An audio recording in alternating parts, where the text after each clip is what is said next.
नवनीत कावत बीडच्या पोलीस अधीक्षक पदाचा पदभार स्वीकारण्यासाठी कार्यालयात दाखल झाले ते रात्री 11 वाजता। बीडमध्ये जे आव्हान नवनीत कावत यांच्या समोर आहे ते मोडून काढण्याची सुरुवात करण्यासाठी कावत यांच्या समोर पहिलीच तक्रार आली ती परळीतून आलेल्या तक्रारीवर एसपींनी काय केलं तर ते पाहूच।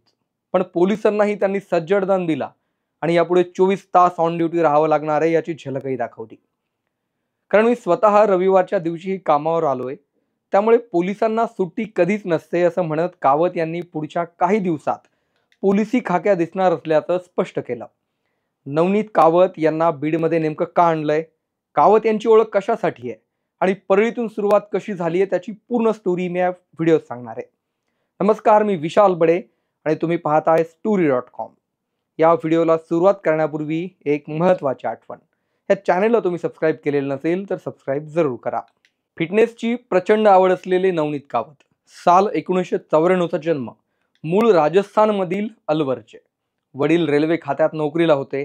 चित्तोडगडला सैनिक स्कूलमध्ये शिक्षण घेतलं। पुढे IIT रुड़कीमधून इंजिनिअरिंग केलं। इंजिनिअरिंग नंतर 2012 ते 13 या काळात हैदराबादमध्ये सॉफ्टवेअर कंपनीत इंजिनियर म्हणून कामही केलं। पुढे भारतीय अभियांत्रिकी सेवा म्हणजेच IAS ही परीक्षा उत्तीर्ण होऊन 2015 मध्ये भारतीय रेल्वेत काम केलं।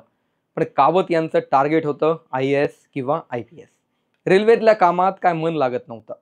पुन्हा एकदा UPSC ची नागरी सेवा परीक्षा दिली आणि त्यात खालची रँक मिळाल्यामुळे भारतीय महसूल सेवा म्हणजेच IRS म्हणून काम करावं लागलं। पण पुढच्या प्रयत्नात अखेर IPS होण्याचं स्वप्न पूर्ण झालं आणि 2017 च्या बॅचचे ते IPS झाले। कावत हे मूळचे राजस्थानचे असले तरी त्यांना केडर मिळालं महाराष्ट्र मिळाल्यानंतर मसुरीतल्या ट्रेनिंग नंतर त्यांचं बहुतांश काम हे मराठवाड्यातच झालं। धाराशिवमध्ये अतिरिक्त पोलीस आयुक्त म्हणून काम करत असताना पोलीस खात्यात सकारात्मक वातावरण तयार करण्यात त्यांनी महत्त्वाचं योगदान दिलं। छत्रपती संभाजीनगरमध्ये परिमंडळ 2 चे पोलीस उपायुक्त म्हणून काम करत असताना तर लोकांनी त्यांना डोक्यावर घेतलं। कावत यांनी पोलीस स्टेशनमध्ये एक फीडबॅक मेकॅनिझम आणला। पोलीस स्टेशनमध्ये तुम्ही गेल्यानंतर तुम्हाला कशी वागणूक मिळते, तुमची तक्रार घेतली जाते का, तुम्हाला पोलीस सन्मानाने वागणूक देतात का, यासाठी त्यांनी फीडबॅकची सुविधा दिली।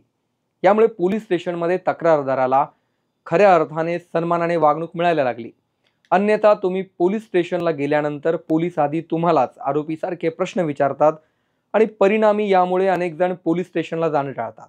पोलिसांच्या दैनंदिन कामात आणलेल्या सुधारणा, लोकांकडून मिळवलेलं कौतुक आणि गुन्ह्यात आधुनिक तंत्रज्ञानाचा वापर करण्याची क्षमता याच कारणामुळे बीडसाठी कोणी योग्य व्यक्ती असेल तर ते आहेत नवनीत कावत असा निर्णय घेण्यात आला आणि मुख्यमंत्र्यांनी घोषणा केल्यानंतर 24 तासांच्या आत कावत यांची बीडला बदली करण्यात आली। नवनीत कावत यांनी बीडच्या SP म्हणून पदभार स्वीकारला तो शनिवारी रात्री 11 वाजता आणि त्यानंतर बीडच्या पोलिसांसाठी काही आदेश काढले।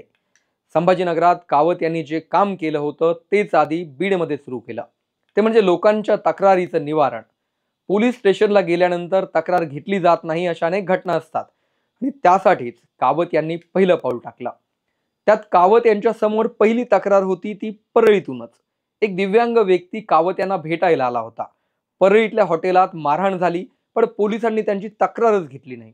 हा विषय कावतांसमोर आल्यानंतर त्यांनी आधी परळी पोलीस स्टेशनला फोन लावला आणि संबंधित घटनेचं CCTV फुटेज काढण्याचे आदेश दिले। परळीतल्या या घटनेची चौकशी तर होईलच, मात्र नवनीत कावत यांना बीड जिल्ह्यातील सगळ्या पोलीस स्टेशनमध्ये आता एक यंत्रणा लावावी लागणार आहे, जिथे लोकांना पोलीस आरोपीसारखी नाही तर माणसासारखी वागणूक देतील।